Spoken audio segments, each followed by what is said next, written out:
In the next 10 minutes, we'll go through the 5-step process of learning to play any song on the piano or the keyboard by ear using the revolutionary technique of rhythmic patterns.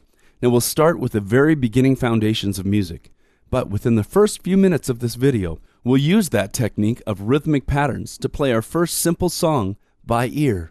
And by the end, we'll have gone through the process of stringing together many advanced rhythmic patterns to play an advanced version of the same song again by ear.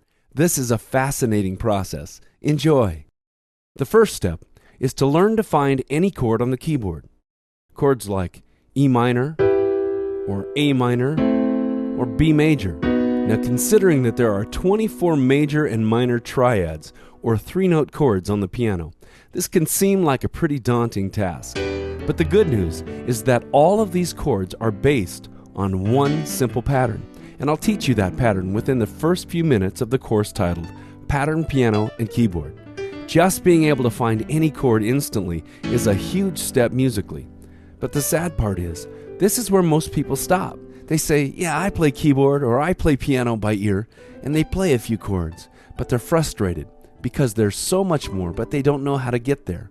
Maybe that's you. Let's go on. The second step in learning to play any song on the piano or the keyboard by ear involves learning to stretch all these chords out or play them in what's called an open voicing position so that they sound rich and full and fantastic. Let's take a look at one of these chords. E minor, E, G, and B. Now, as you know, there's lots of E's on the keyboard, lots of G's, and lots of B's, right? It's pretty simple. But now, look at this. If we play any combination of E, G, and B, we have an E minor chord. We can play anything. We still have E's, right? A G, and a B. But it sounds radically different. This is called voicing a chord.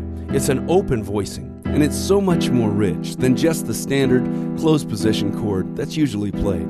Those open voicings give the standard chords brand new life. At the beginning of this video, I played 3 chords for you: E minor, A minor, and B major. Now, let's apply that open voicing technique to these chords. Here's E minor, A minor, and B major. Isn't it amazing how those same simple chords can be opened up and they have brand new life? They're rich and full on the keyboard. One super important thing to notice here. Do you notice that even though I'm playing different chords, my hands remain in the same position or shape over each chord? That's what makes this technique so easy to play.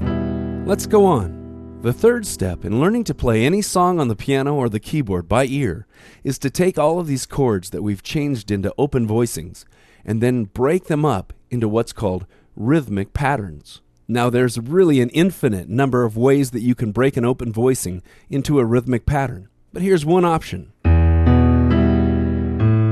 Do you notice how I'm playing exactly the same notes, but now I've just broken that open voicing up into a rhythmic pattern, so that all of a sudden you've got some rhythm and some movement in the music. Now, I've said this before, but it's really worth repeating. Notice again that although I'm playing different chords, my hands are making the exact same movements. That's why this technique is so easy to learn and easy to play. Now, things are still pretty simple at this point, but you'd be amazed how many students, when they get here, they say, you know what, I can see where we're going. I finally have the confidence to say, I know I'll be able to express myself musically on the keyboard. Let's go on. So far, we've gone through 3 of the 5 steps in learning to play any song by ear using the technique of rhythmic patterns. In the next video, we're going to use everything that we've learned so far to play a song